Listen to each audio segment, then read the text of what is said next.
मैं विवेक एक बार फिर से आप सभी साथियों का आपके अपने परिवार एग्जाम्पल में हार्दिक स्वागत करता हूं। हम है एग्जाम्पल कलम से क्रांति। तो जैसा कि आप सभी जानते हैं यूपी कांस्टेबल 26,210 पदों की घोषणा, उनके फॉर्म भरने की तिथि किसी भी समय आ सकती है। मतलब बोर्ड बिल्कुल तैयारी करके बैठा है। टेंडर हो, जब किसी कंपनी को टेंडर मिलता है, कंपनी को टेंडर मिल चुका है, फिर कंपनी के पास काम होता है कि वो सर्वर बनाए, वो सारा कि कहां पर फॉर्म भरे जाएंगे, कहां पर डेटा सेव होगा, डेटा की कितनी कॉपी, जो बोर्ड होता है वहीं पर उसे एक अपना ऑफिस भी लेना पड़ता है, वहां पर भी उसका एक जो भी कंपनी एग्जाम कराती है उसका ऑफिस होता है। पूरी सारी चीजों को ध्यान में रखते हुए टाइम लगता है। 20 से 22 लाख ये खुद ही बोर्ड का अनुमान था। हमारे अनुमान है इससे भी ज्यादा बच्चे इस 26,210 प्लस जो पद है इनके लिए साथी प्रतियोगिता में होंगे या फॉर्म भरेंगे। तो अब कुछ चीजें बहुत महत्वपूर्ण हो जाती हैं। आप सभी जानते हैं कि ये साथी ये 12th क्लास के लिए 12th क्लास पास होना चाहिए आपके पास शैक्षिक योग्यता। अगर आप पुरुष हैं या आप जनरल कैंडिडेट हैं या आप एससी कैंडिडेट हैं या आप ओबीसी कैंडिडेट हैं या आप ईडब्ल्यूएस कैंडिडेट हैं, कोई फर्क नहीं पड़ता। जो हाइट है साथी वो 168 सेंटीमीटर ऊंचाई होनी चाहिए, 168 सेंटीमीटर। यदि वहीं पर आप महिला कैंडिडेट है, जनरल हो, एससी हो, ओबीसी हो, तो आपकी हाइट 152 सेंटीमीटर होनी चाहिए। केवल एसटी वर्ग के छात्र छात्राओं को हाइट में छूट होती है, शेड्यूल ट्राइब जिन्हें कहते हैं। इसके अलावा पुरुष के लिए तो साथी 79 प्लस 5 सेंटीमीटर 84 सेंटीमीटर, मतलब 79 सेंटीमीटर न्यूनतम, चेस्ट 5 सेंटीमीटर का न्यूनतम फलाव। महिलाओं के लिए 40 केजी न्यूनतम वजन की रिक्वायरमेंट हो जाती है। ठीक है भैया। बाकी आपकी दौड़ रही 4.8 किलोमीटर लड़कों के लिए और 2.4 किलोमीटर लड़कियों के लिए। तो ये तो आप सभी जानते हैं, बेसिक रिक्वायरमेंट कई बार इसको बता चुके हैं। आप ये भी जानते हैं कि 300 नंबर का पेपर आता है, 150 प्रश्न आते हैं। एक प्रश्न 2 नंबर का होता है, सही के लिए 2 नंबर, एक प्रश्न सही के लिए 2 नंबर और गलत के लिए साथी 2 नंबर प्लस होते हैं, मतलब मिलते हैं। और अगर आप गलत करते हैं नेगेटिव मार्किंग तो 1/4 अर्थात 0.5 नंबर आपके नेगेटिव हो जाते हैं। क्या हो जाते हैं? नेगेटिव हो जाते हैं, कट जाते हैं। ठीक है। ये पैटर्न जीके, मैथ्स अर्थात गणित, इसमें साथी 2 होती है। संख्यात्मक योग्यता भी आती है। संख्यात्मक मतलब ये जो नंबर्स वाला मैथ होता है। एक मानसिक योग्यता भी आती है, कुछ इसमें रीजनिंग का पोर्शन। तो मैथ 2 हिस्सों में बटा होता है। जीके देखेंगे तो 13 से 14 अलग अलग टॉपिक होते हैं। 13 से 14 अलग अलग सब्जेक्ट भी कह सकते हैं, विषय भी कह सकते हैं। ये केवल 37-38 प्रश्नों के लिए। उसके बाद में हिंदी, हिंदी में भी वैसे ही आपको संपूर्ण हिंदी, साहित्य से लेकर व्याकरण से भाषा कुछ भी नहीं छोड़ा जाता, संपूर्ण हिंदी। और फिर आ जाती है साथी रीजनिंग। रीजनिंग 3 भागों में बटी हुई होती है। आईक्यू, बुद्धि लब्धि, ये कुछ मिला के रीजनिंग के 3 पोर्शन होते हैं। तो इन सब का सिलेबस ये आपको बिल्कुल डीपली एक एक चीज, अभी कल परसों भी एक वीडियो बनाई थी उसमें मैंने बताया था। आप सर्च करेंगे यूपी कांस्टेबल सिलेबस डिटेल से डीपली एग्जाम्पल का नाम डालकर या मेरा, तो आपको बहुत सारी वीडियोस ऐसे एग्जाम्पल की मिल जाएंगी जिसमें सिलेबस का कोना कोना बहुत अच्छे से आपको समझा रखा होगा। अगर आप कहेंगे तो आपको प्रॉपर एक और दोबारा वो पीडीएफ की फॉर्मेट में मिल जाएगा।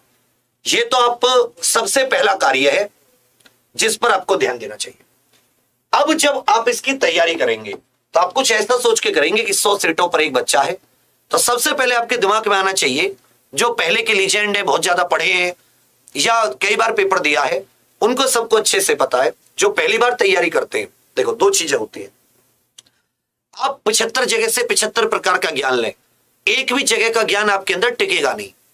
हाँ, आप होशियार बहुत हो जाएंगे, आपके पास बातों का जवाब देने का, लोगों की बात मतलब बहुत ज्यादा आपके पास एक प्रकार से आप ये कह सकते हैं जानकारी हो जाएगी, लेकिन उसका कोई फायदा नहीं है। मैंने बहुत से ऐसे बच्चे देखे, एक जगह लगे, पढ़ते रहे, पहली बार में, मतलब कुछ ही दिनों पहले 12वीं हुई है और उनका एग्जाम पहली बार में निकला 41,520 2018, 49,508 2018। उसमें बहुत से आपको ऐसे बच्चे मिलेंगे जो फर्स्ट टाइमर थे। पहली बार जो बच्चा होता है उसको ज्यादा ज्ञान नहीं, उसको जो बता दिया इतना पढ़ना है, बार बार उसका रिवीजन, तो इसलिए वो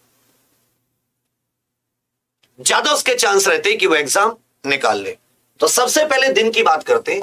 कि भाई आपको कितने दिन चाहिए, आप अच्छे से इसकी तैयारी करने के लिए कितने, कम से कम न्यूनतम दिन कितने होने चाहिए।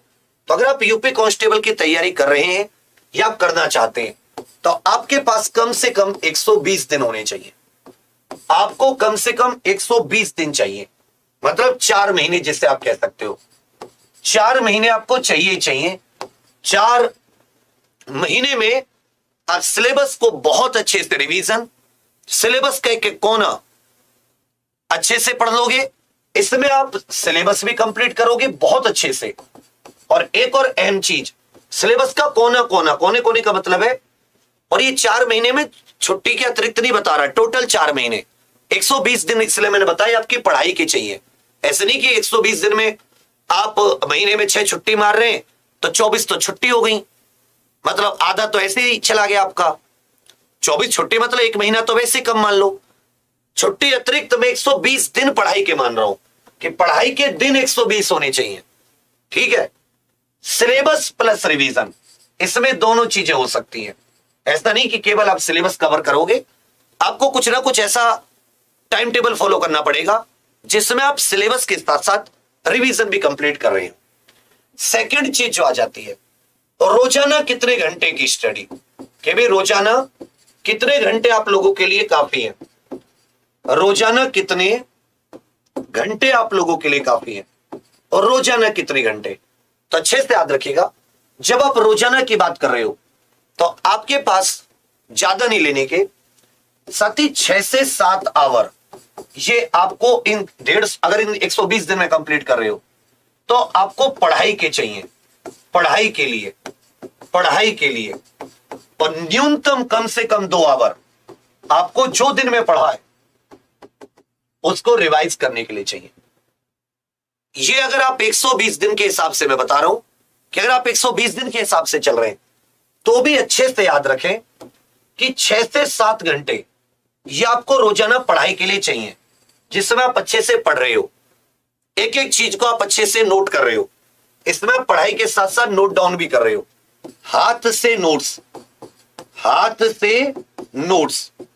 पढ़ाई के साथ साथ आप हाथ से नोट्स भी कर रहे हो, नोट्स बना रहे हो, किसी भी सब्जेक्ट के हो। पूरा क्वेश्चन लिखकर चुनिंदा चीजों को तो आप नोट कर ही रहे हो। फिर उसके बाद में जो 2 आवर रिवीजन किए, इसमें भी लिखकर रिवीजन, इसमें भी जो रिवीजन है वो कौन सा है, लिखकर रिवीजन है, इस पे ध्यान दीजिएगा। तो 2 सवालों के जवाब आपके मिले कि भाई कितने घंटे का प्लान होना चाहिए। कम से कम 6 से 7 घंटे आप थ्योरी पढ़ें या सिलेबस के पॉइंट पढ़ें, जो भी सिलेबस का टॉपिक आप जिस सब्जेक्ट का कंप्लीट कर रहे हो, 2 घंटे कम से कम आप रिवाइज करें। और ये आपका एक पक्का रूटीन हो, ये आपका एक पक्का रूटीन होना चाहिए। ये जो हो आपका एक अच्छा सा पक्का रूटीन होना चाहिए, मतलब डेली कुछ भी करें आपको फॉलो करना है। अब आपको जो अपने पढ़ाई का समय बांट रहा है, पढ़ाई का समय जो 6 से 7 घंटे है पढ़ाई का समय, वो आपको कुछ इस प्रकार से बांट रहा है, सब्जेक्ट वाइज, विषयवार आपको बांट रहा है। विषयवार विषय के टॉपिकों के हिसाब से, टॉपिक पे भी कुछ हेडिंग होती है, उस हेडिंग्स के हिसाब से ऐसे आप अपना समय बांटकर चलें। कुछ चीजें ऐसी होंगी जिनमें आप बहुत कम समय में कर लोगे, जैसे आप हिंदी का संज्ञा, सर्वनाम ये सब करने जाओगे तो एक टॉपिक के लिए मैक्सिमम 1 घंटा काफी है। जैसे लेकिन अगर आप ज्यादा जाओगे, भाषा का विकास देखोगे, भारतीय एवं अन्य, हिंदी एवं अन्य भारतीय भाषाएं, तो इसमें आपको थोड़ा समय लगेगा, साहित्य में थोड़ा समय लगेगा। कुछ चीजें ऐसी होंगी जिन्हें 1 घंटे में, इसके अतिरिक्त जैसे मानवाधिकार हो गए 1 से 2 घंटे में, जीके की बात करें विमुद्रीकरण हो गया 1 घंटा, जीएसटी हो गई, कम से कम अच्छा समझने के लिए कि आपको याद रहे तो 2, 2.5, 3 घंटे भी आपको, मतलब अगर आप एक दिन में 3 घंटे निकाल सके तो अच्छी बात है, अच्छे से समझ सकते हैं रिवीजन के साथ। नहीं तो कम से कम आपको 2 घंटे तो चाहिए, 2 दिन ले लो बेशक, 1 घंटा, एक दिन 1 सवा घंटा, एक दिन 1 सवा घंटा। तो ये आप कब बांटोगे? इसी तरह आपको मैथ में भी, इसी तरह आपको रीजनिंग में भी कुछ टॉपिक आपके जल्दी आ जाएंगे, उसमें लेवल वाइज कि भाई लेवल 1, या ऐसे मान लो टाइप 1 मैथ रीजनिंग में कि टाइप 1 टाइप 2 ये दोनों आपस में मिलते जुलते 1-1.5 घंटे में हो जाएंगे। तो जो आप अपना समय बांटोगे कि भाई मैं जो 6-7 घंटे मैंने यहाँ पढ़ने के लिए रखे हैं वो मैं किस प्रकार से रखूं, किसको कितना समय दूं, तो वो आपका हर हफ्ते के हिसाब से बनेगा कि इस बार आपके इस हफ्ते का टारगेट क्या है, क्योंकि 120 दिन है तो